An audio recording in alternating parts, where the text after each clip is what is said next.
Hello there, saya Maulana Hikmat dari strategitoefl.com. Hari ini kita akan melanjutkan pelajaran kita ke strategi yang ke-61 ya.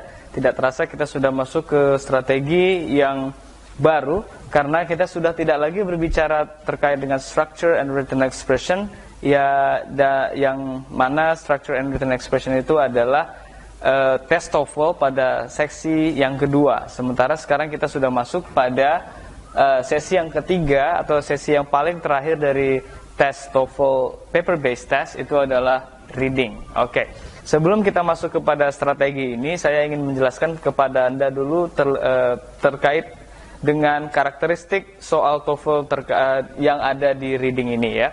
Yang pertama sekali, soal reading ini tugas Anda adalah nanti Anda akan melihat ada teks, apakah itu 3, 4 sampai mungkin 5, 6 paragraf ya. Dan berikutnya nanti di bawah beberapa paragraf atau teks itu atau passage itu, Anda akan menjawab pertanyaan-pertanyaan sekitar 4-5 pertanyaan untuk satu jenis teks. Nah, pertanyaan itu biasanya terkait hanya dengan 4 hal.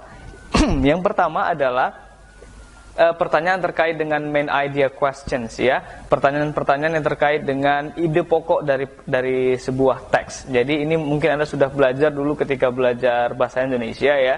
Itu ada pertanyaan seperti apakah ide pokok dari teks yang Anda baca di atas. Itu soal jenis pertama.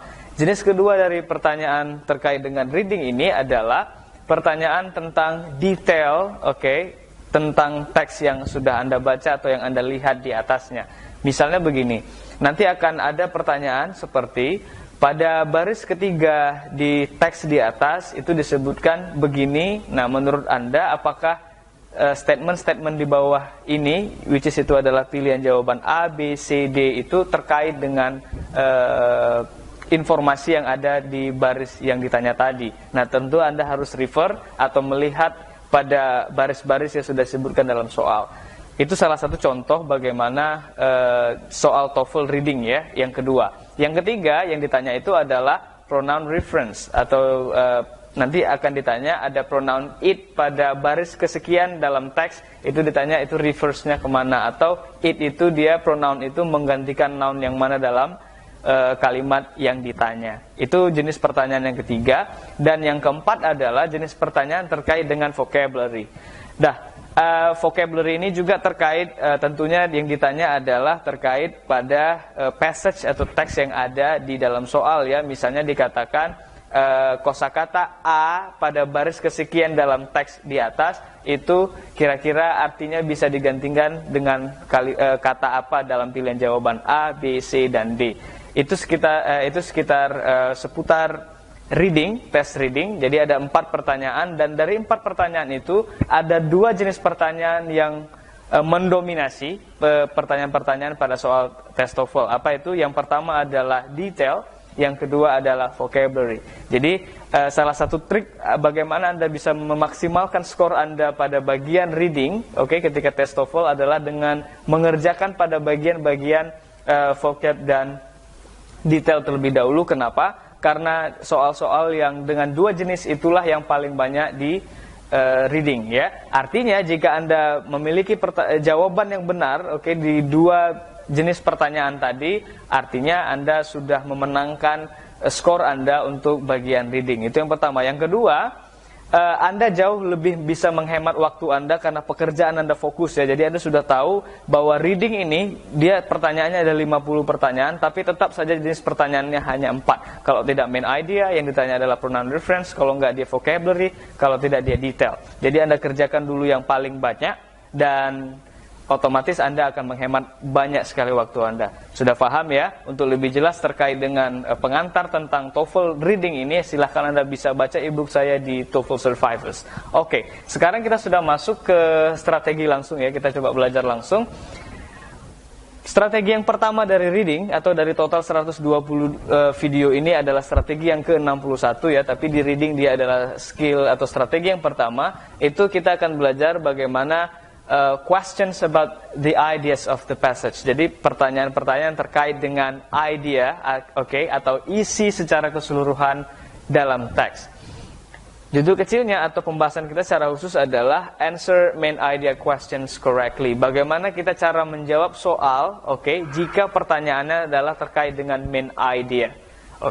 Nah, sebelum kita mengetahui cara bagaimana menjawab soal main idea questions dalam soal reading ini adalah kita akan terlebih dahulu mengetahui how to identify question. Ini perlu sekali ya, karena dalam soal TOEFL reading yang ditanya itu bukan hanya what is the main idea of the passage, bukan hanya itu saja, tapi banyak sekali jenis-jenis pertanyaan yang lainnya. Kata-katanya beda tapi tujuannya satu, yang ditanya adalah main idea. Apa-apa saja itu? Yang pertama adalah what is the topic of the passage. Jadi di sini kata kuncinya adalah topik ya. It means artinya jika yang ditanya adalah topik, ada kata kunci topik di situ, maka langsung Anda berpikiran bahwa ini adalah soal main idea. Yang kedua, what is the subject of the passage? Keyword atau kata kuncinya adalah subject. Jika yang ditanya adalah subject, maka juga Anda harus mengerti bahwa yang ditanya adalah main idea. Itu yang kedua. Yang ketiga, what is the main idea of the passage? Ini clear ya, jelas disebut main idea-nya apa. Yang keempat, what is the author's main point? Author's main point. Ini juga sama. Ini adalah soal main idea. Yang ke 1, 2, 3, 4, 5, with what is the author primarily concerned? Author concern. Itu adalah kata kuncinya. Ini juga adalah main idea question. Yang terakhir, which of the following would be the best title? Kata kuncinya adalah the best title. Dan jika yang ditanya adalah title atau judul kalimat atau teks yang ada di atas, itu cara mengerjakannya juga sama dengan soal main idea. Jadi jangan bingung ya kalau ditanya topik, subject, main idea, author's main point, author concern, the best title, cara mengerjakannya semuanya sama. Nah, ini adalah jenis-jenis pertanyaan terkait dengan main idea questions. Yang kedua, where to find the answer? Di mana kita mendapatkan jawabannya? Caranya adalah the answer to this type of question can generally be determined by looking at the first sentence of each paragraph. Jadi ini caranya.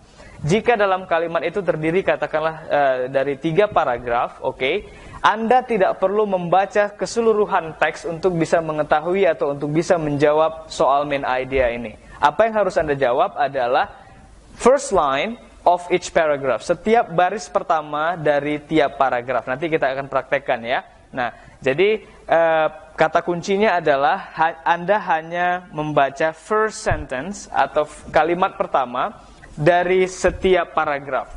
Artinya jika paragraf itu ada 5, yang Anda baca bukan kalimat pertama dari 3 paragraf saja, tapi kelima-limanya, supaya dia betul-betul bisa mengcover keseluruhan informasi yang ada di dalam teks itu ya. Itu dia. Where to find the answer. Jadi tidak perlu membaca keseluruhan teks, buang-buang waktu ya. Alright, yang ketiga, how to answer the question. Nah, ini adalah semacam SOP atau standard operating procedure ketika Anda mengerjakan soal reading terkait dengan main idea question. Apa-apa saja itu? Yang pertama, read the first line of each paragraph. Ini tadi sudah seperti yang di where to find the answer ya, letak jawabannya di mana. Dan ini sekarang cara mengerjakannya. Jadi Anda baca terlebih dahulu baris pertama tiap paragraf. Itu yang pertama. Yang kedua, look for a common theme or idea in the first lines ya. Ketika Anda membaca baris pertama itu, Anda harus mencari kira-kira ide mana yang paling umum ya. Common theme ini adalah tema paling umumnya, or idea atau ide paling umumnya di baris pertama itu. Misalnya gini, kan dalam satu kalimat itu biasanya ada informasi inti ya. Jadi itu yang harus Anda dapatkan. Misalnya nama saya Maula, saya dilahirkan di Medan dan pengalaman saya mengajar bahasa Inggris sudah sekitar 19 tahun dan seterusnya, misalnya gitu. Nah, nanti yang ditanya kira-kira main idea-nya atau common theme-nya itu apa?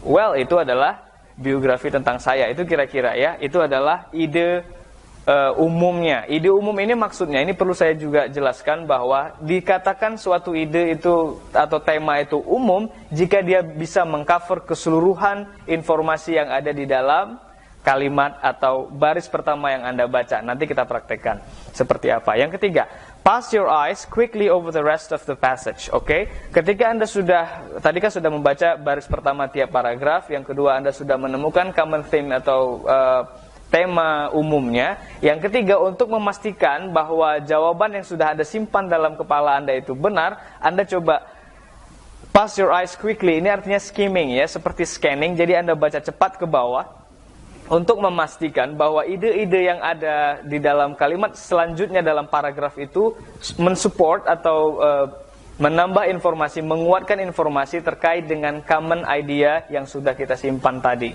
Oke, prakteknya sebentar lagi. Yang keempat, eliminate any definitely wrong answers and choose the best answer from the remaining choices. Jadi ketika Anda sudah melakukan 3 step atau 3 langkah ini, selanjutnya adalah Anda mengeliminasi pilihan jawaban yang dia di luar dari pilihan yang sudah Anda dapatkan di kepala Anda. Oke, sudah paham? Itu kira-kira how to identify a question, where to find the answer. Anda sudah tahu tadi letak jawabannya di mana. Dan yang terakhir adalah kita juga tadi saya sudah menjelaskan bagaimana urutan kerja menjawab soalnya. Kali ini kita akan coba melihat contoh mengerjakannya dalam soal yang real ya. Nah, untuk itu sekarang saya minta Anda untuk mengambil buku panduan Anda dan melihat contoh soal reading yang sudah ada terkait dengan strategi yang ke-61. Baik, sekarang kita akan coba mengerjakan atau melihat contoh soalnya ya, untuk lebih memahami strategi kita yang ke-61 ini. Dan saya pastikan Anda sudah membuka buku panduan Anda, dan yang Anda lihat adalah pada contoh soal ya, bukan pada exercise. Karena exercise nanti ini agak berbeda sedikit dengan structure dan written expression yang pada strategi-strategi sebelumnya. Saya kasih 2 contoh untuk cara mengerjakannya. Kali ini saya tidak memberikan contoh exercise-nya, tapi contoh soal bagaimana cara mengerjakan soal terkait dengan strategi ya. Jadi agak sedikit berbeda. Oke, di situ Anda melihat ada 1 paragraf dan ada 4 pilihan jawaban. Dan pertanyaannya adalah, what is the topic of the passage? Apa kira-kira topic of the passage? Oke, Anda sudah tahu tadi bahwa jenis pertanyaan topik itu adalah terkait dengan main idea. Oke, nah karena dia pertanyaannya terkait dengan main idea, maka yang pertama sekali yang harus Anda lakukan adalah read the first line of each paragraph ya. Jadi satu-satu kita lakukan. Kita lakukan sekarang, kita membaca 1 kalimat pertama ya. In the philosophy of John Dewey, a sharp distinction is made between intelligence and reasoning. Itu langkah pertama. Yang kedua, look for a common theme or idea in the first lines. Oke, kita sekarang melihat apa tema atau pembicaraan yang paling umum kira-kira atau paling inti di dalam kalimat yang sudah kita baca tadi. Oke? Itu yang kedua. Saya tahan dulu ya, karena itu terkait langsung dengan pilihan jawaban nanti. Pass your eyes quickly over the rest of the passage. Oke, itu bisa nanti kita lakukan. Dan yang keempat, langsung eliminate any definitely wrong answers and choose the best answers from the remaining choices. Oke, di sini pilihan jawabannya adalah A. The intelligence of John Dewey. B. Distinctions made by John Dewey. C. Dewey's ideas on the ability to reason. Dan D yang terakhir, how intelligence differs from reasoning in Dewey's works. Oke. Nah, di sini saya akan menjelaskan satu-satu ini bagaimana akhirnya kita berakhir pada satu jawaban ya. Apakah A, B, C atau D?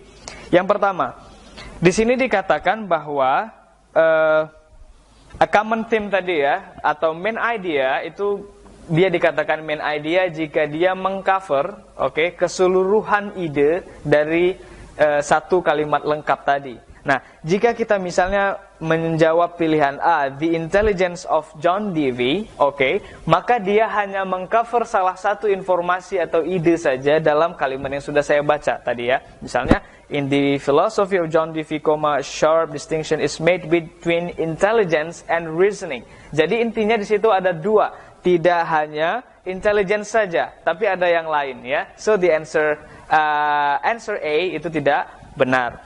Yang B, distinctions made by John Dewey. Di sini dikatakan jawaban B ada perbedaan yang dibuat oleh si John Dewey, tapi tidak clear, tidak jelas apa perbedaan yang dibuatnya, apa yang dibedakannya. So this is not main idea. Dia tidak mengcover sama sekali kalimat yang sudah kita baca bersama tadi ya. Yang ketiga, Dewey's ideas on the ability to reason. Nah, Jawaban C ini persis mirip sekali dengan jawaban A. Kenapa? Dia hanya mencomot atau mengambil salah satu part dari idea. Sementara tadi sudah saya katakan, saya tegaskan, disebut main idea jika dia mengcover keseluruhan informasi dalam kalimat yang kita baca, ya, first line atau first sentence tadi. Tadi sudah saya bilang, ya, ada distinction yang dibuat dalam dua hal. Apa itu? Between intelligence and reasoning. Bukan hanya intelligence saja dan bukan hanya reasoning saja seperti jawaban C. Oke? Nah, jawaban yang D yang terakhir otomatis benar, ya, karena pilihan terakhir kita. Oke, di sini disebutkan how intelligence differs from reasoning in Davis works. Nah, di sini sudah masuk intelligence-nya, di sini juga masuk reasoning-nya. Artinya jawaban D itu dia mengcover keseluruhan informasi yang ada pada kalimat pertama yang kita sudah baca.